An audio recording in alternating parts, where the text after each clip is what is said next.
रमजान का पाक महीना मुसलमानों के लिए बरकत और रहमत लेकर आता है। इस 30 दिन के महीने को 3 हिस्सों में बांटा गया है, जिसे अशरा कहते हैं।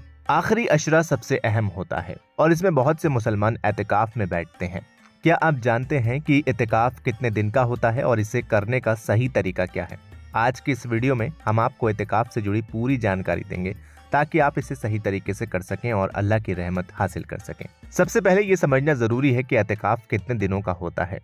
शरीयत के हिसाब से 3 तरह के एतिकाफ होते हैं। सबसे पहला होता है सुन्नत एतिकाफ, जो 10 दिनों का होता है। ये सुन्नत मुअक्कदा अलल किफाया है, यानी अगर किसी भी शहर या गांव की मस्जिद में कोई भी इंसान इसे कर ले तो पूरी बस्ती पर से ये जिम्मेदारी हट जाती है, लेकिन अगर कोई भी ना करे तो सभी लोग गुनाहगार होंगे। ये 20 रमजान की मगरिब की नमाज के बाद शुरू होता है और ईद का चांद नजर आने तक जारी रहेगा। इसमें मस्जिद में बिना बाहर निकले पूरी तरह इबादत और अल्लाह की याद में रहना होता है। इस दौरान सिर्फ जरूरी कामों जैसे वुजू, गुस्ल, टॉयलेट या खाने पीने की जरूरी चीजें लाने के लिए मस्जिद से बाहर निकला जा सकता है। अगर कोई इंसान बीच में मस्जिद से बाहर चला गया बिना किसी जरूरी वजह के तो उसका एतिकाफ टूट जाएगा।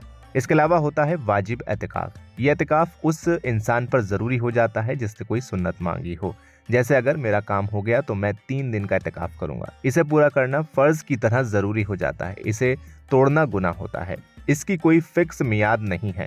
ये 1 दिन, 2 दिन, 3 दिन या उससे ज्यादा का हो सकता है, जैसा नजर माना गया हो। यह एतिकाफ किसी भी दिन शुरू किया जा सकता है। रमजान में होना जरूरी नहीं है।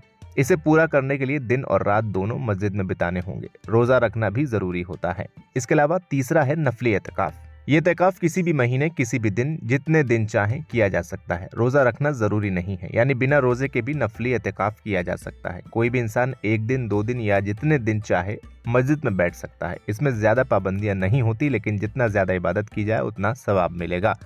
ये उन लोगों के लिए बेहतरीन मौका होता है जो रमजान के आखिरी 10 दिन मस्जिद में नहीं बैठ सकते। खासकर शब कद्र यानी 21, 23, 25, 27 और 29 रमजान की रात में नफली एतिकाफ बैठना बहुत फायदेमंद होता है। चलिए अब जानते हैं कि एतिकाफ में बैठने का सही तरीका क्या है। अगर आप भी इस साल एतिकाफ करने की सोच रहे हैं तो इन बातों का खास ख्याल रखें। सबसे पहले नियत करें। एतिकाफ शुरू करने से पहले दिल से पक्का इरादा करें कि आप अल्लाह की खुशी के लिए एतिकाफ कर रहे हैं। अपनी जुबान से भी नियत कर सकते हैं, जैसे मैं इस मस्जिद में अल्लाह की इबादत और एतिकाफ के लिए बैठ रहा हूँ। इसके अलावा सही जगह का चुनाव करें। मर्दों को मस्जिद में ही एतिकाफ करना चाहिए। औरतें अपने घर के उस हिस्से में कर सकती हैं जिसे नमाज के लिए तय किया गया हो। पूरे एतिकाफ के दौरान मस्जिद से बाहर निकलना जायज नहीं होता, सिवाय वुजू, गुस्ल या जरूरी जरूरतों के लिए। इसके अलावा इबादत और तिलावत में वक्त गुजारें। जितना ज्यादा हो सके कुरान की तिलावत करें। ज्यादा से ज्यादा नफल नमाज पढ़ें। सुबह शाम इस्तग़फ़ार यानी माफ़ी की दुआएं पढ़ें। रोजाना दुरूद शरीफ और तस्बीह का विर्द करें। तहज्जुद की नमाज जरूर पढ़ें क्योंकि ये गुनाहों को मिटाने वाली नमाज है। इसके अलावा फिजूल बातों और बेकार कामों से बचें। मोबाइल और सोशल मीडिया से दूर रहें। बेकार की बातचीत और हंसी मजाक से बचें। झगड़े और गुस्से से बचें क्योंकि एतिकाफ का मकसद दिल और आत्मा की सफाई करना है। इसके अलावा जरूरी जरूरतों के लिए ही बाहर निकलें। सिर्फ वुजू, गुस्ल, टॉयलेट और सहरी इफ्तार की जरूरी चीजों के लिए बाहर जा सकते हैं। मस्जिद से ज्यादा देर बाहर रहना एतिकाफ को तोड़ सकता है।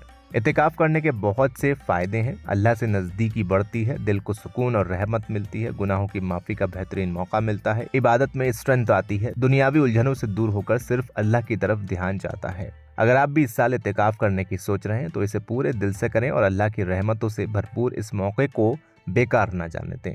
अगर आपको ये वीडियो पसंद आया हो तो इसे लाइक करें, शेयर करें और कमेंट सेक्शन में बताएं कि आप इस बार एतिकाफ कर रहे हैं या नहीं। फिलहाल इस वीडियो में इतना ही। चैनल को सब्सक्राइब करना बिल्कुल ना भूलें।